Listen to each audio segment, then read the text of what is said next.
It's always strange. There it goes.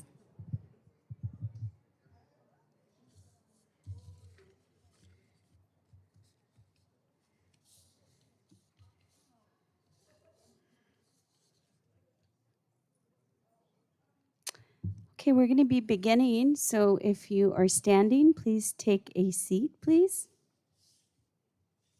Okay.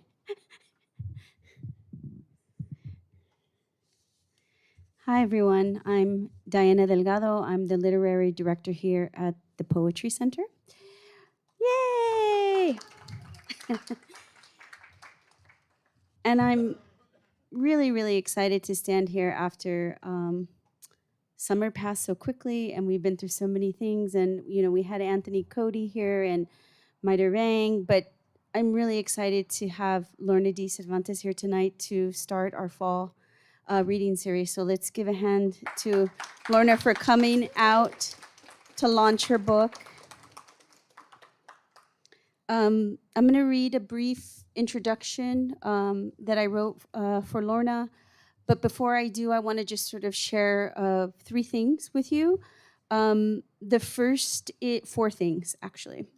The first is that we worked really hard. We always work really hard here at the Poetry Center. But as a team, we really have been more thoughtful with making sure that the poets that are visiting and reading, that we give them an opportunity to work in the community with you all in the form of a class or a workshop. So I just want to just remind everyone that next week we have a class, Political Lyric with Aria Aber, The Poetics of the Future with Shayla Laws. After that, in October, we have Generative Poetry Workshop, Let's Play with Victoria Chang. And I think we may have one more spot. We have a few more spots in November with Sandra Cisneros and Liana Valenzuela on the useful joys of translation for poets and translators. And we have one class in October, going back to October, Matt Bell's Rewriting and Revision at Every Stage. So I just want to remind everyone about those classes. We're hoping to get those filled up so that we can encourage other poets who are visiting to say, oh my God, people are so excited to take a class with you. Please teach a class with us. So just keep that in mind. Also want to remind you that next week, next Thursday, we have Aria Aber and Shayla Laws who will be reading. After that in October, Victoria Chang. October 13th, Rita Dove will be coming. So stop there. It's dramatic. And stop there. And we normally think about a paper calendar that we put out way ahead of time, and we all work feverishly to get it done and to bug the poets. And our whole team works on a paper calendar that we love to get out to you very early so that you can register for classes and also make time to come to our readings. But unfortunately, that calendar is not here. And so we just want to apologize to everybody for that. There have just been a whole bunch of things that have sort of prevented us from getting that to you on time. But in the future, we're hoping to get that to you at an earlier time. But if you're really interested in the paper calendar, they are coming. They're just delayed. Okay. Remember, after Lorna's reading, we're going to sell books. She has her newest book, April on Olympia, there. And now I'm going to launch in to introducing Lorna Dee Cervantes.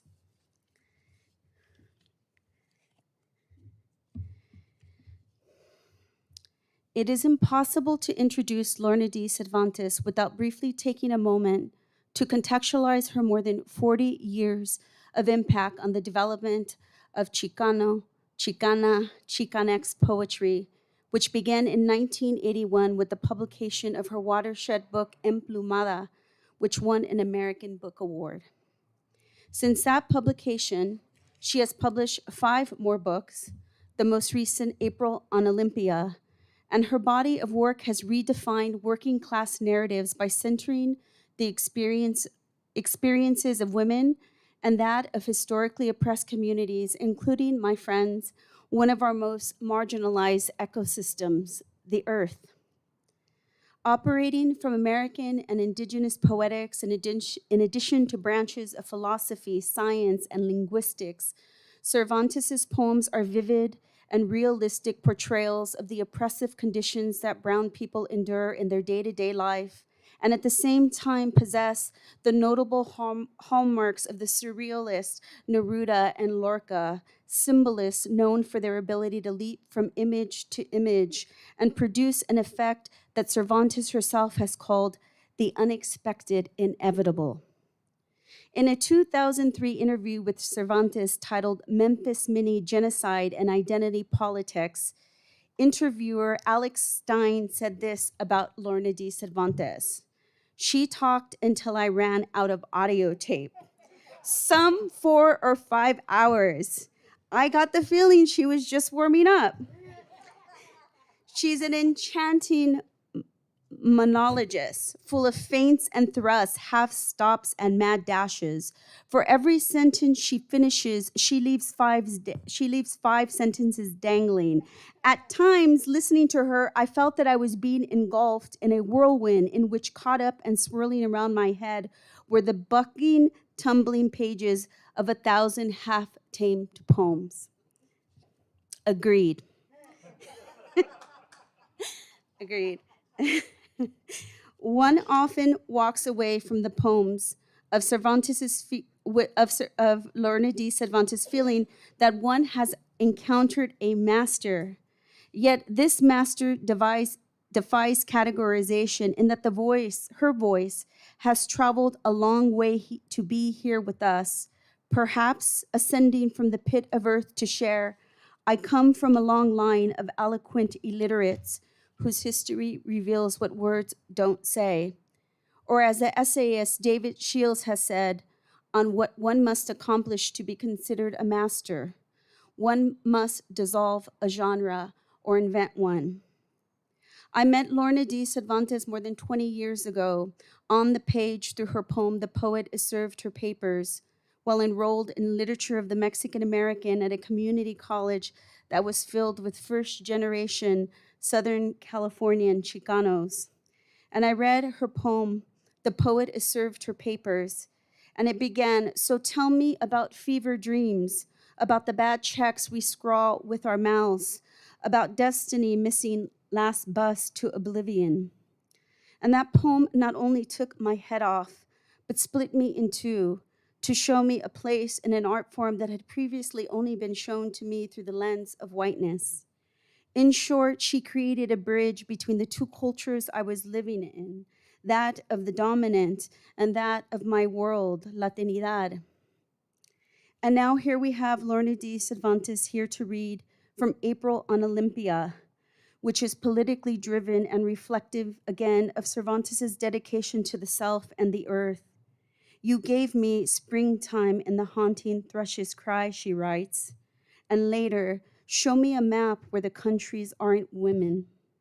The poems in this collection are for the dead, but also for us that continue to live on and choose to heal in our short but always significant life. Thank you for helping me welcome La Maestra Lorna Dee Cervantes.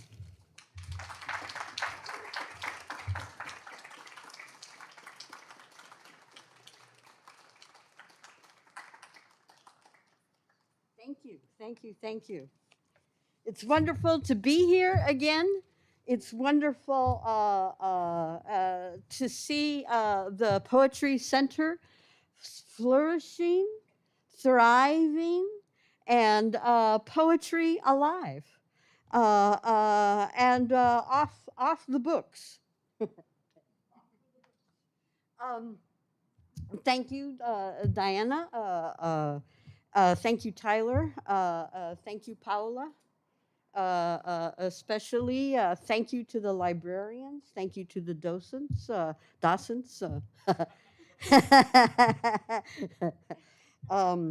It's in a foreign language. And everybody else, sound people and booksellers and people who clean up, and thank you all. Especially thank you for coming. I want to begin by reading from a new book, a new unpublished manuscript called Fire, Poems Against Pandemic. I had COVID 5 times. The first time was, that first week. I got it March 6th, 2020, when no one really knew what it was, except that you might die. I woke up in the middle of the night and my lungs didn't work. Wolf's hour, about 4 in the morning. And anyway, I survived. And I wrote a book.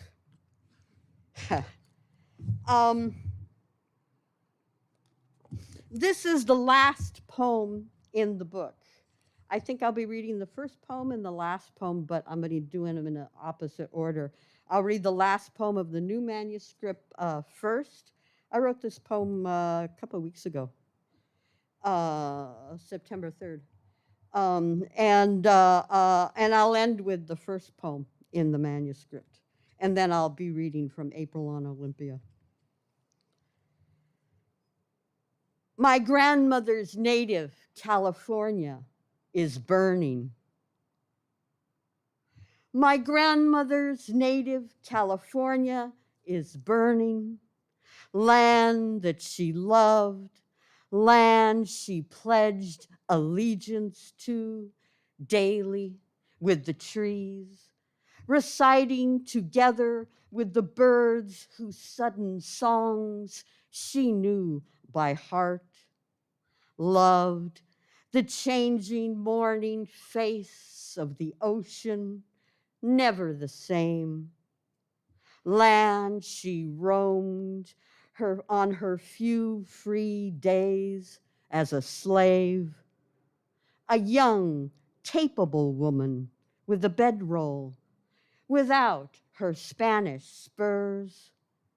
She let the horse lead, going wherever she went, up into the rugged hills to spring-fed creeks and secret forests, and on to high lookout points where she could see it, the Pacific.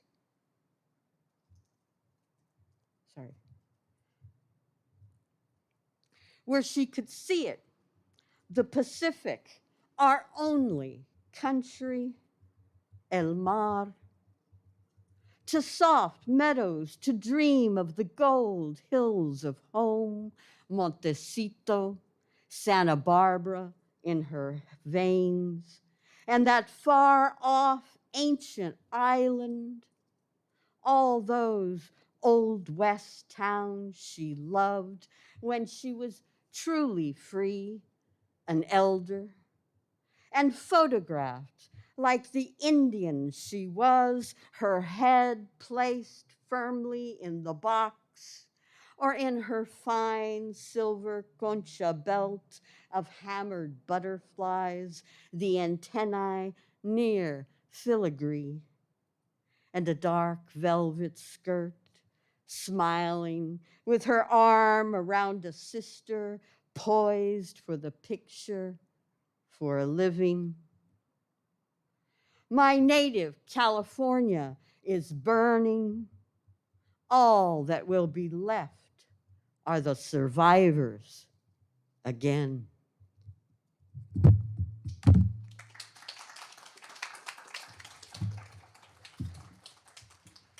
And I might as well read the title poem from the new book, Fire. Oops.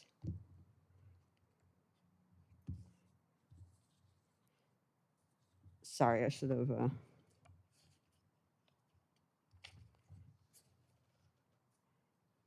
Shouldn't have pulled that out. Okay. Fire. I have my grandmother's veins, deep, dark rivers, fiery rivers, a healing river. They tell scripture on my hands, a calligraphy in a lost language, a lost land within the sinewy river. I take them on a march With time they wither, melt, but the veins remain, arteries to my soul, the heart of me, always there, always strong, beating, a promise, the swish, a silent gown on a lone bride's maid. I have grown to love them. I honor these hands I've been passed. I have grown into these hands, strong as the labor that bore me, not a wisdom, but fire.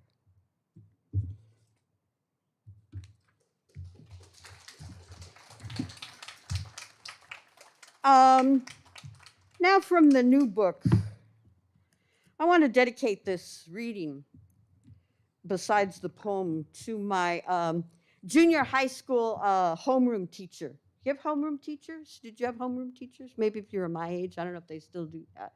You know, it's a place where you decompress as a adolescent and whatnot. And my junior high, it was the time where you could do your homework because usually your house was too chaotic, or there wasn't room, or there wasn't silence. And so, you know, I was able to do my homework or anything that the homeroom teacher decided they were going to have you do.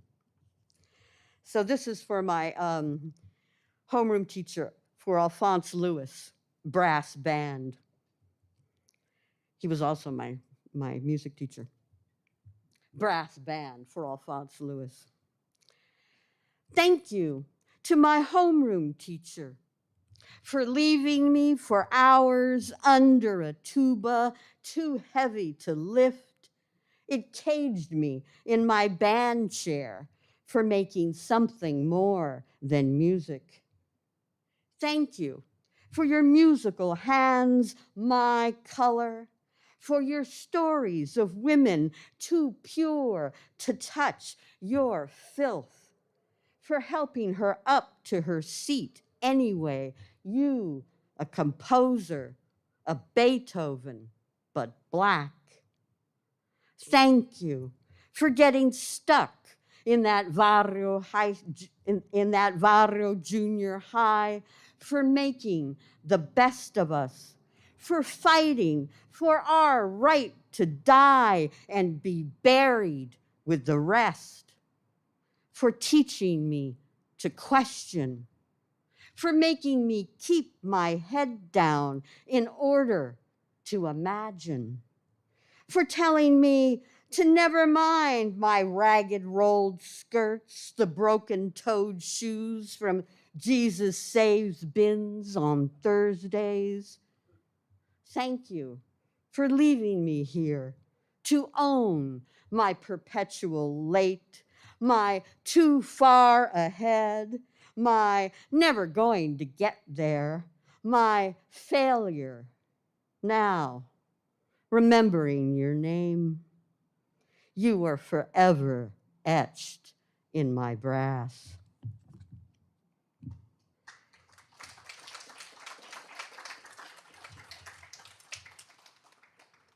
And these are dedicated to all the junior high school women who died in junior high. Evergreen. Evergreen clung to her hair, a depth perception, her strung out red blurred the vision, the great eating inside out.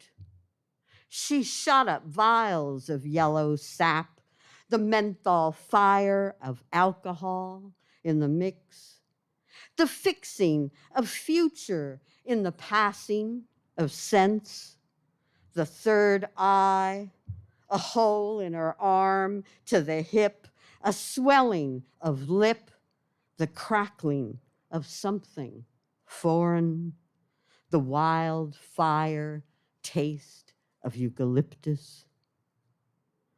Magic happens in a needle, evergreen medicine filling the air with cedar, The bough that covers the runaway slave, the branch that feeds the flame, evergreen forests with their memories older than our own. We hold their ragged hands in photographs that hung with dates, the births and deaths of our voyages, evergreen, the immense growing, sequoia and scrub pine hug the depths, un abrazo to the air, to what grows within. Inside an hour. Inside an hour, she was dead. Her halo hung in the starry, starry night. She had finally done it, this time. She was aware of the heat, the hum of summer bugs, the trick and trickles of sweat at the forehead, the bangs she never foresaw. She was a chalkboard for what he couldn't hear. She was a heart stalled on a dare. She thought she would live forever inside an hour. Inside an hour, she was dead, a still oozing mush, and must she? 60 times her beatings cut in half. The things she did to do something, while men want something to be, she needed to do to stop doing.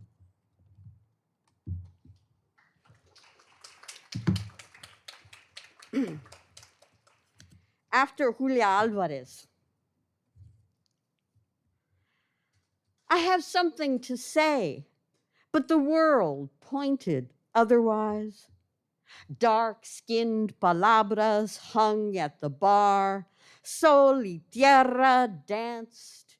Mi nombre just kept trying to warm up to the sun. Don't confuse me with wit, la declamación de los sueños declared, or the great forgetting, bottled up and shaken, aposento, morivivi, las mañanitas, summoned as a tide of island water, a closed harbor, warming words opened up, forced the hinge of shell, the fragile genie, my blue-eyed muse, el patio, where the world goes dizzy. I sing in Spanish, too awkward to move with el cielo's lead. Un rosaria, a chain of silver commands. I am a country girl. Numbers escape me.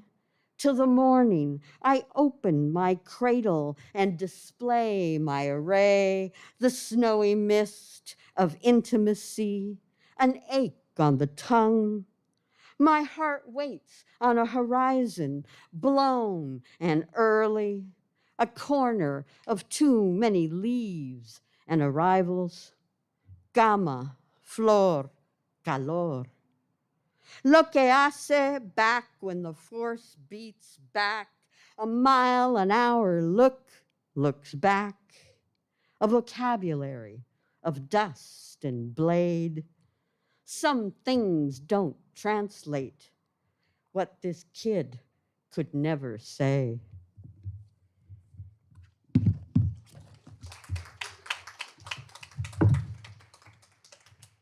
And speaking of what this kid could never say,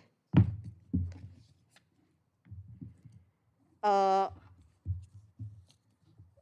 going to read the long poem from April on Olympia. It's my homage to Allen Ginsberg and to Allen Ginsberg's Howl, which I read when I was about 14 years old and saw him. I grew up in San Jose and would go to San Francisco to see him. So yeah, it's an homage. It's long. It's Howl. 2022. Destination Anywhere, after Allen Ginsberg.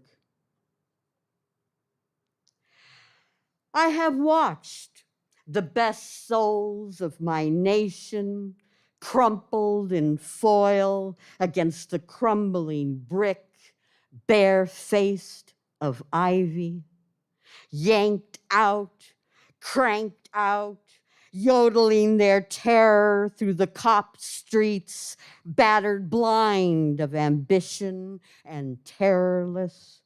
One nation divided under God in the misunderstanding states of America. Some faraway sea salt past flaring, a tattered flag's last gleaming. Blood on the street, blood on the street. Look at the blood on the street.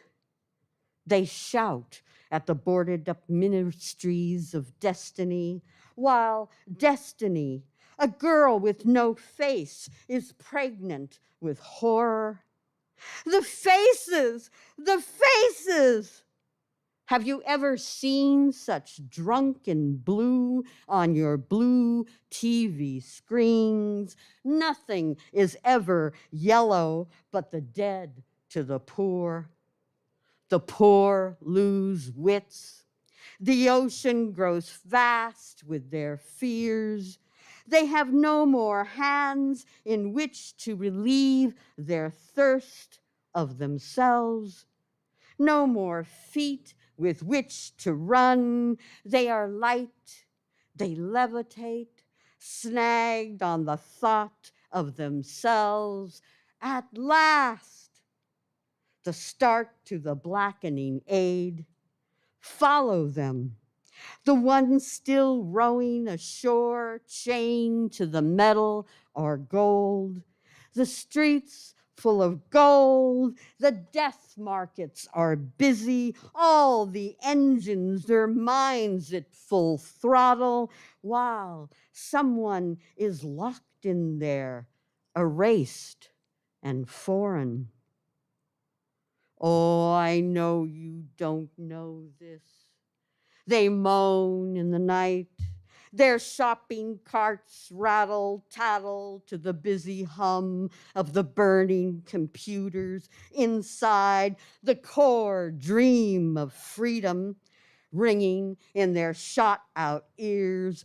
On, freedom, on past the debilitating, on past the commodity cheese fed generations of waste, the telemarketers of addiction, faces more Indian than not, the knot in the shadows calling to us under the mystery tree, and their cattle faces demand, their tobacco-less longing and coffee-stained faces demand more longing fear in blue.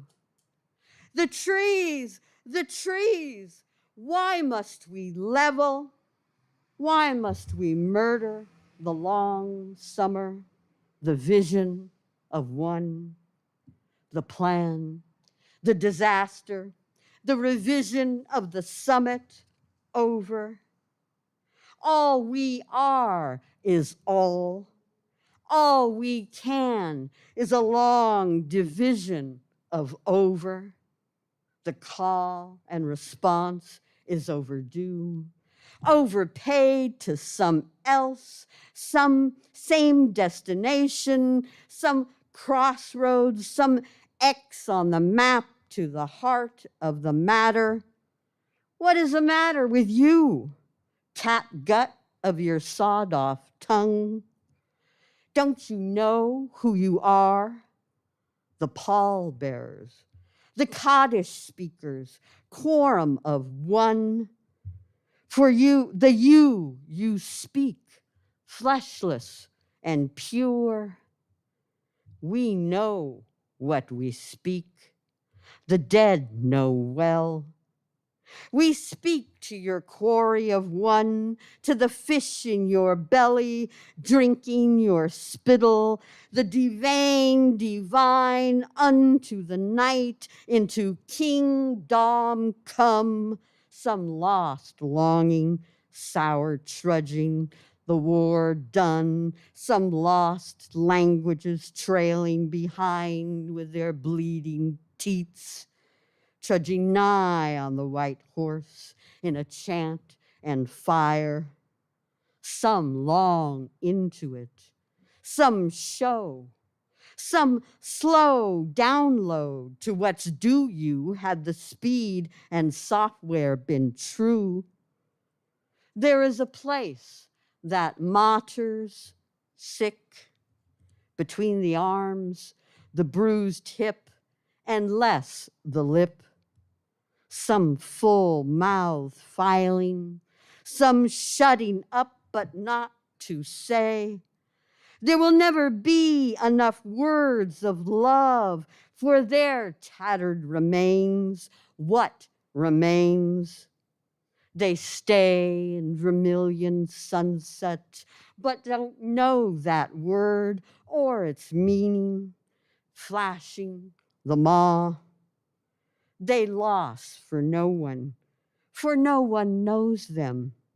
They talk to shoes, searching for pennies, some slot to pick, some farthing to travel to, but it's a long goodbye, and it's the wrong day to go, and the banks are closed to crowd at River's Way to those who walk. The shadows on the goddamned golden bridge know the goddamned way, facing home on a long dare. Love gone long, always laughing, their speech lacking syllables. They speak gibberish, but it's okay. No one's listening, always longing. Their hearts in their beer-cupped hands, the ones they still have stuffed deep in their empty. They speak for themselves. They have a long row to hoe, counting on north for fishes, broken grammar, the loathing of their constant labor, their arduous loving. They are all about themselves, stumbling.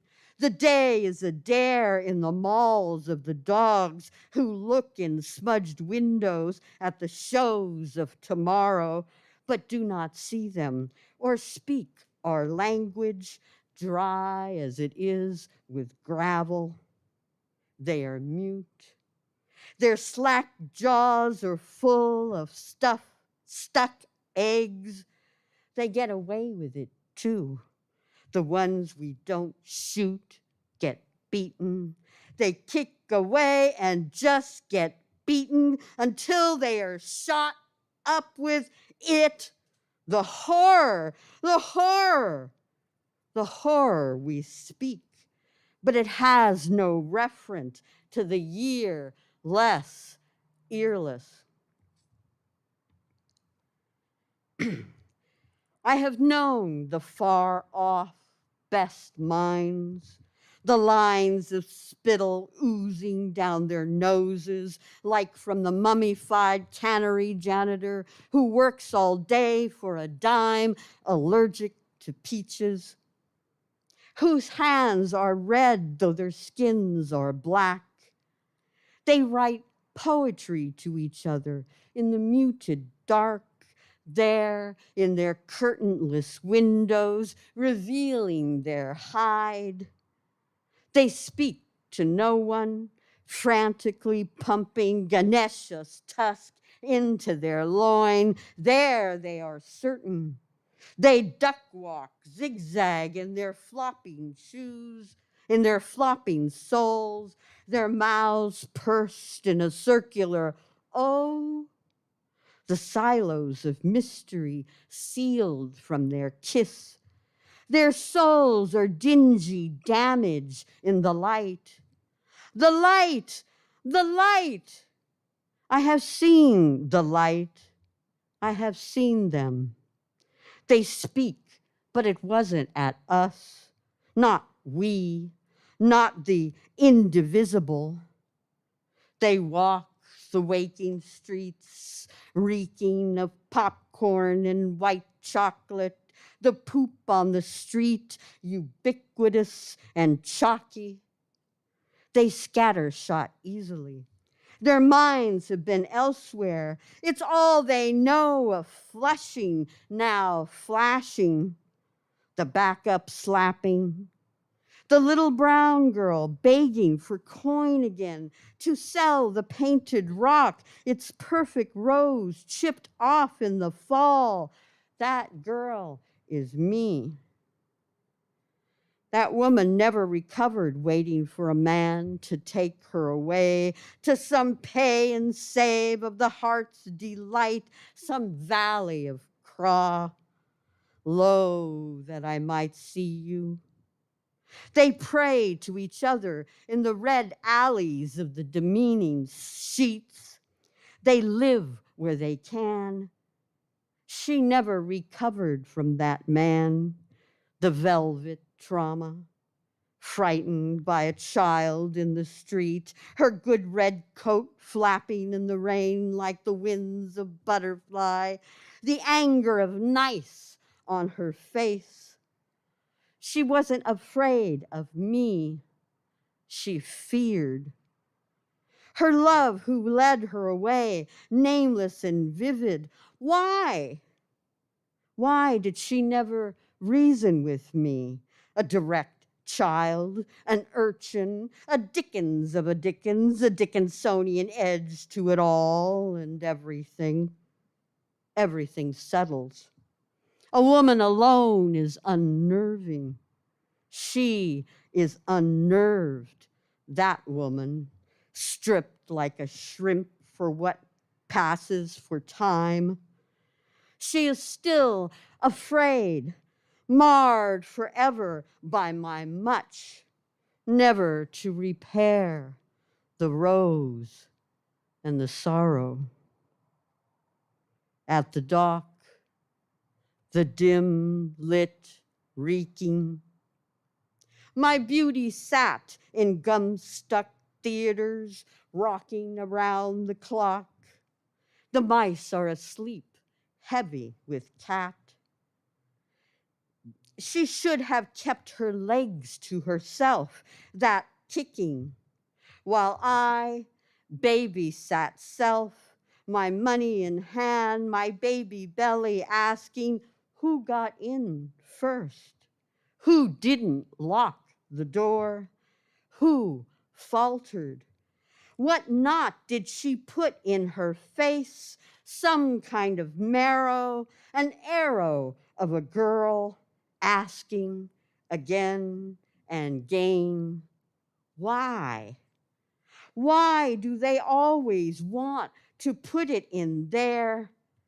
There, the man should have said, when he brought her to nowhere, some special delivery. He has given up on ever seeing her again. As he takes her arm, he doesn't want to touch, and she breathes in the panic of horses in a field of fire. At me, a small desire.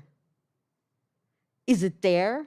I want to ask her, the low form asking. I want to ask her, did it hurt like broken Banaka bottles going under the skin, like shattered glass in the butt, but like that, like fire? Sure, man, like that, like liar, like some tree. Some man will make you pee your pants if you don't lock the door. My grandmother warned me. It was like peeing your pants.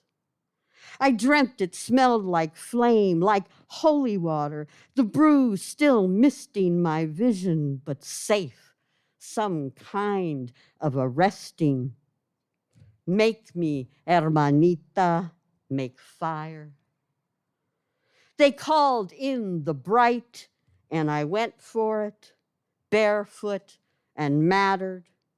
My grandmother terminated at the edge of her deliverance, at the mall at the end of 1842, of 1492 ways to gather your pennies and dream of good weather, of every number that's ever been fought for. That's how to get ahead. Fight for your numbers. Lock the door, I would have told her. She didn't. She didn't listen to her grandmother's wisdom. And now she has broken herself. This woman, the one who doesn't cave at the heart, getting marked under the great tires of Acme America, or the man who takes her along for it. All fury at the one he would shoot if he had a gun, a small me. The dead grow tired of guns. They whine for ice cream, some utterance, some fantastic joke like there used to be. They get no respect. They are not on our cells unless we put them there under your famous call. I find some scribbled up, the X of the unalphabetized left unmarked for use, or the six-figure contracts of their multiple burials. They are one shoved short of room you are going to go home to. The dirges you sing, wake from, the wakes from the boats without cargo on the river Styx, the sticks, the old toolies that skin them, flay away the only souls they'll ever know. I have run down the lunatic streets, holding my painted satin skirts between my stiffening legs together, I wearing rags and feathers from Salvation Army counters. I am holding together to the heart of me. And when the river sees me, it knows drowning men can't touch me. And when will the heavens open? Only nameless lives can hear me. They open their puny pockets to the fog-struck morning. Only the foreign sun thins this eve-struck land, this parched settlement where we wait, this garden of the heart's delight and the memory therein. The seeds crush under the heavy trucks, blown away by their wingless destiny. A woman running, all the fear of her as she's blown away by the tattered rattle of automatic gunfire unto matriarchy. Fill the slots of men's asses with coin, while copulating masses heave under the dry ocean's scratched sand, and the hurricanes breathe for us, and the earth fumbles below, belly full of birth. I am in the night over and over to get it out, each one, each year, the wasting of my age. It is good to quantify. It calms down the doomy drunks with missing addition. What is the good? They long for a second language and argue in the no reply. And the true stay gullible, waiting in their hearts for the raving seabirds, but all they get are the painted landscapes to land. They are never getting. never tranced into puzzles for their missing pieces. They keep it glued together with eggs and stuck to the walls of their prisons. As their best calendars, as they are, it never works out. They crumble into pieces. Their best calendars fade. The real estate agents retire into their comfortable mortgages, while the plastic spoons of the poor's tomorrow beg for a fix. Anything to fix it up tomorrow, la mañana, that never comes for the too raw rub. The woman will pay. The man, lost to more photocopying of girls, their slave screens holding the fingerprints of blue, if they were more than this dust under the cracks and creaking floorboards. They require the room to die, so they go outside where freedom lives, their heads in their hands, their diploma from the crumbling, peeking out from the bar like the small hand of the left behind child, left in the smoking car while the weary sleep it off one more time. One thing, just one thing lacking. They murmur to the jungle of one, the golfing judge, the drinking healer begging their fall. The churches ring on every corner of America, I+, or would ring if they had a bell and believed in the bull. The bell in the hall between hemispheres rings, but it's an arson fire and a melted telephone, old school, and it rings off the hook while the hooks and daggers of the young who serve wait for them, gleaming in the night with their baskets of doom. Their hollow man heels clicking in virtual echo behind them for one last time.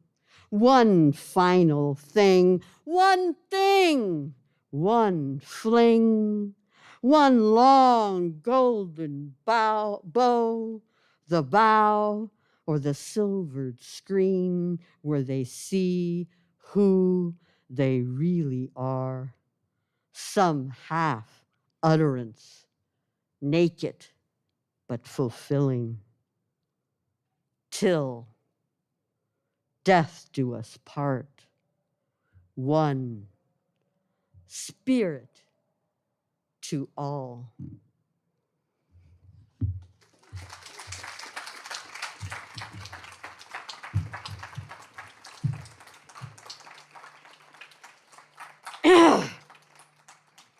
It's the debut of that poem. And I'd like to close now with the first poem of the new manuscript, Fire, Poems Against Pandemic. The week Ruth Bader Ginsburg died. The week Ruth Bader Ginsburg died was the week birds fell dead from the sky. Parched trees exploded back into trees of flaming lumber, then ash. It was a week wrecked with grief, a low moaning sound in the useless wind. Fears shut the cabinets, sounding hollow in the big, empty. Not a ring nor a murmur. Not a touch sustaining some. Others flinch at the chance, the sameness. Judge me not, all seem to say, and let freedom ring, let some sing. It was the week hurricanes unleashed across the land, seeking out justice, justice. Just us sat at the narrow margins. Then the center of our own destinies imagined. It was the weak, the bare technology of dying, of killing, fastened its bloody hold. It was the week when glaciers failed and sailed off into the new world. At our doorstep, death in all its moldy clothes, death by internet. We watched, we unclothed what we were to begin with. Heat-seeking missiles, rocket launchers, platoons of possibility. The week Ruth Bader Ginsburg died, it was as if no one else had died, no other toll so singular, no other hope. Yes, hope. The week Ruth Bader Ginsburg died, it was like after they killed Martin Luther King Jr., Bobby Kennedy, Malcolm X, and assassinated our president. The week Ruth Bader Ginsburg died, it was like I was 14 years old again and in perpetual lockdown, except that I'm not.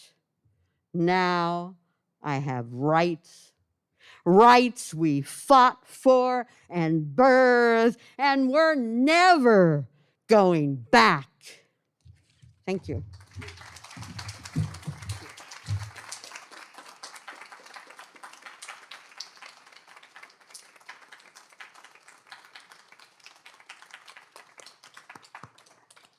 Thank you so much, Lorna. If we could all just give Lorna one last round of applause for coming out to visit us in Tucson with her new book, April on Olympia. Thank you, Lorna. Lorna is going to stay here and sign books. She's going to be over here. If you'd like to buy a book, it's right over there. Thank you, everyone, again for coming, and have a great night.